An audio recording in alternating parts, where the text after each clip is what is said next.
Alright, so this is the projector, the mini projector. I'm going to have to make my own cord. So I went to the other thrift store today and I bought a bunch of cords for different things. They're 99 cents at that place. Let's see if we can find the one that I bought.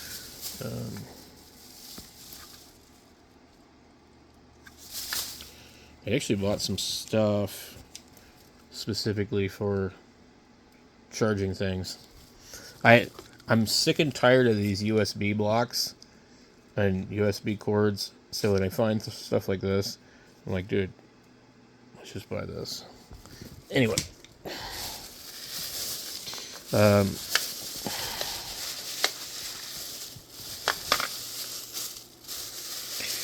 gonna sacrifice this power supply, which is a miniature 3.5 volt, which could come in handy for something. Alright, so we'll take this cord here, and basically don't even really need a lot of it. I just need the end of it, and then I gotta go get another cord. In fact, if I actually take something like this, we might actually be able to just make an adapter for it. And I don't remember if this is the large pin or the big pin, but seriously, I could take that and make an adapter. I don't know that I ever have a use for a 3.5, 3.6 volt, but we'll definitely keep it. Anyway.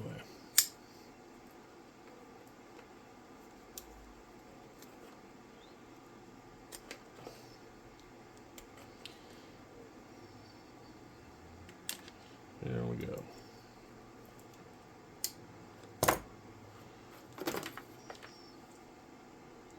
Let's see. This came out of a baby chair or this thing that the kids used to swing back and forth in, and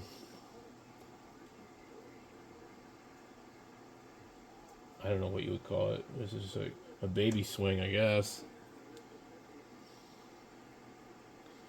So we should be able to just use this. And then I can just use any adapter with it that fits that one. We need to just check a couple of things before we get too carried away. And want to make sure that we get our polarity and everything correct before we go soldering. So, let's see here. Alright, we don't need that one.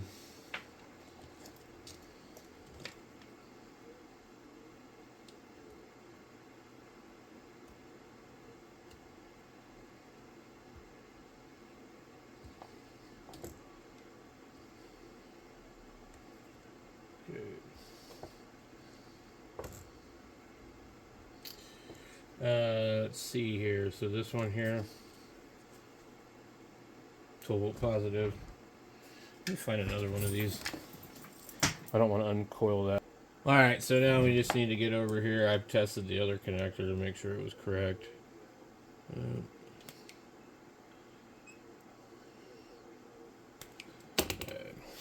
Usually on these, for some stupid reason, the one with the dashes on it is usually the center. We're probably not going to be able to test the center, so we're going to we're just going to test the outside.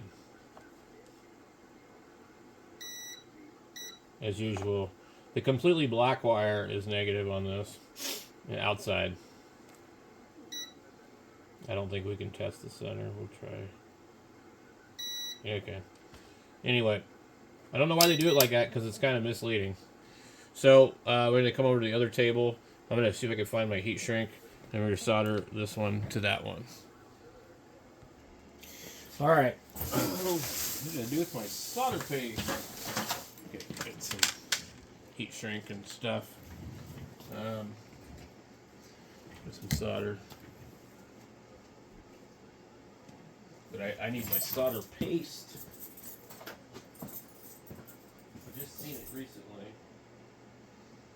I'm gonna have to order more solder paste. I don't know why. I never can find it. And what I really want is some of that liquid solder paste. I prefer to have that.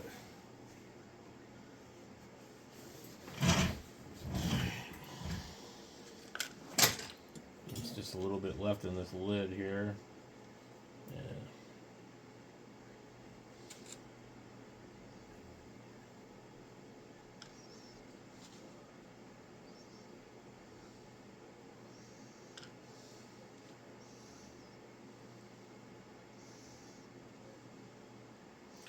I like to do this because a lot of times the wire wants to retract back anyway when you apply hot solder to it. And I'm trying to keep this as short as possible without like any goofy crap.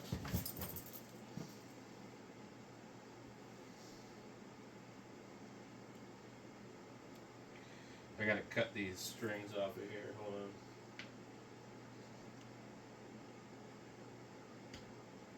Alright, so basically when I do these with the heat shrink and I use this really small stuff, it's got to be like perfect. And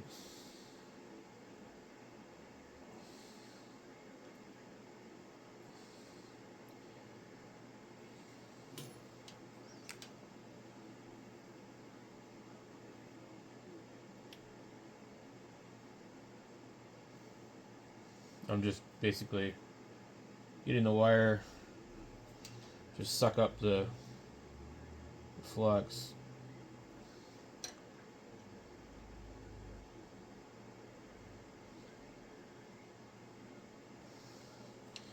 This is not how you're supposed to solder, it's just how I like to do it. You're supposed to heat the wire and apply the solder to the wire. Well, what happens with that is, like I said, the stuff shrinks back, and then you end up with a problem because now your leads are longer than you want them to be.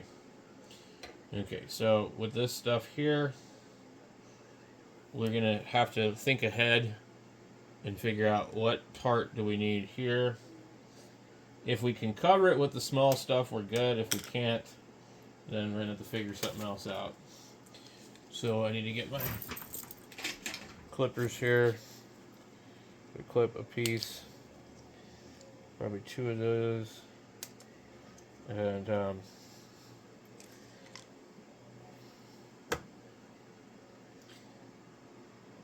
the hell did I just put? Okay. Let's see if it'll clear. It just barely clears, so this is probably not going to work. So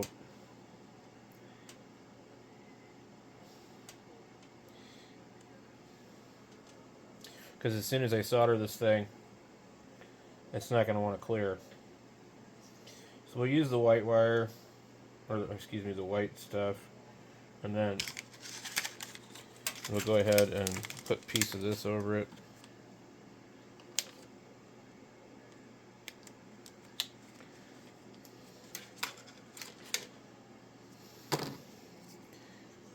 So I mean, thinking ahead, you gotta figure out this, because once you solder it to it, you're probably not going to be able to pull this over the other end where the plug is.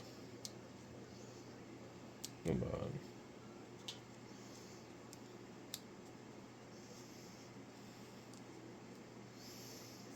Okay. We got that over there. See, that would not ever clear that. Okay.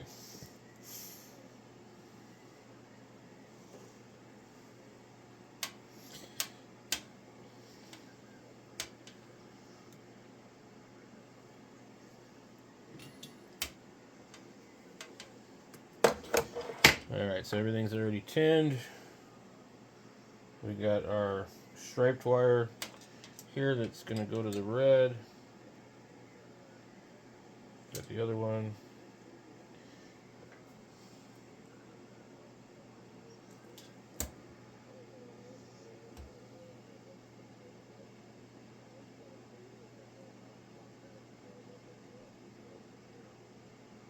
Which would be nice. This thing would stop turning. Okay.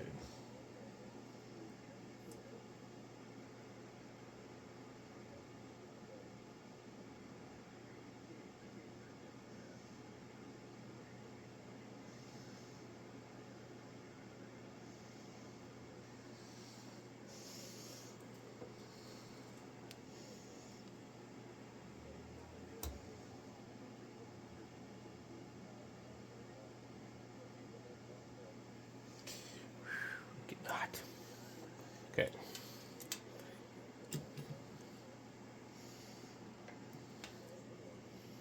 All right. This is a good time to check to make sure you didn't screw anything else up before you do anything with this.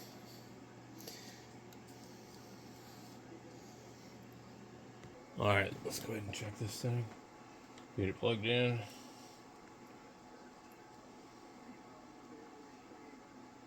.19. Well, we're good to go. Now we just need to find a lighter, or I hate to use the soldering iron to shrink it, but I'm pretty sure there's a lighter somewhere. And lighters, actually, I don't like them either because they leave carbon on white heat shrink, which kind of sucks. Okay. So,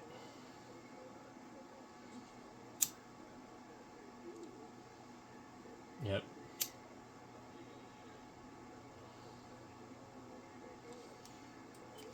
See the nasty crap on the bottom.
All right. So there's the plug. Wait, come on.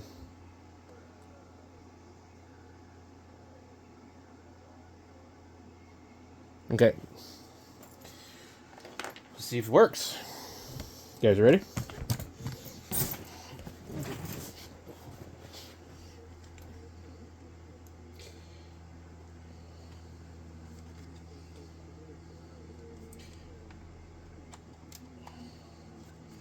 Okay. The LED's flashing.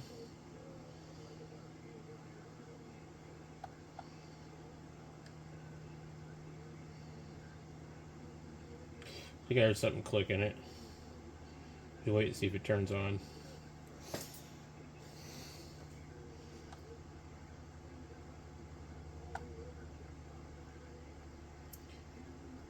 Look at that.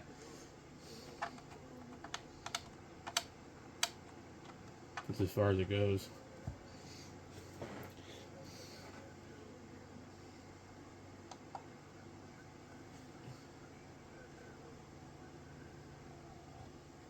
Look, you can actually read it. It says no signal. Okay. If I had a quick cable here, I could hook up the SDR play. Okay, that's Bluetooth. Now, I don't know what the Bluetooth is supposed to do. But our display just went off.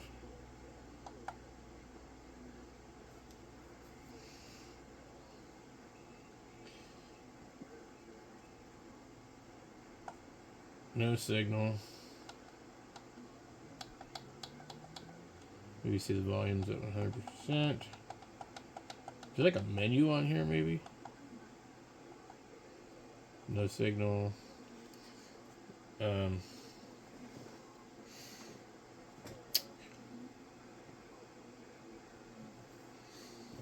me see if I can reach behind here and maybe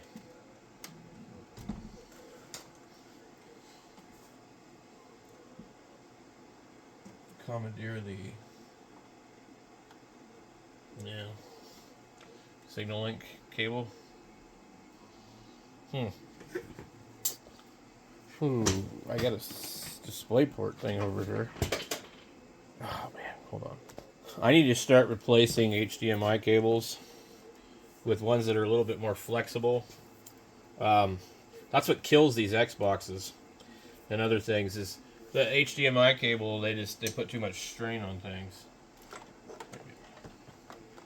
Here we go. Oh, come on. Holy moly. Okay. Here's the Raspberry Pi with the ham clock. Okay. Oh, look at that. That's fucking cute. Oh, that's fucking hilarious. Alright, let's try something else. Oh, that's hilarious. Okay. Let me see.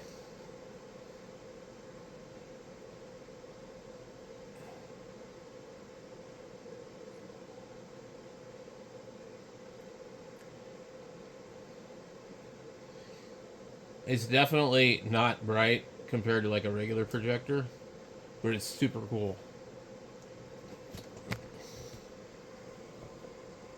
Look at that. I'm shining it on the TV. So, one of the things that's interesting about this projector is it can run on battery power.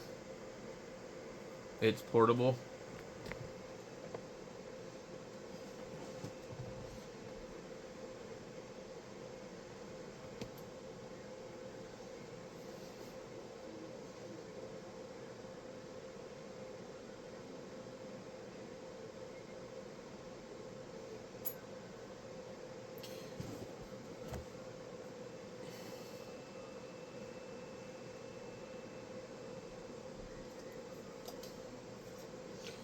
All right, guys.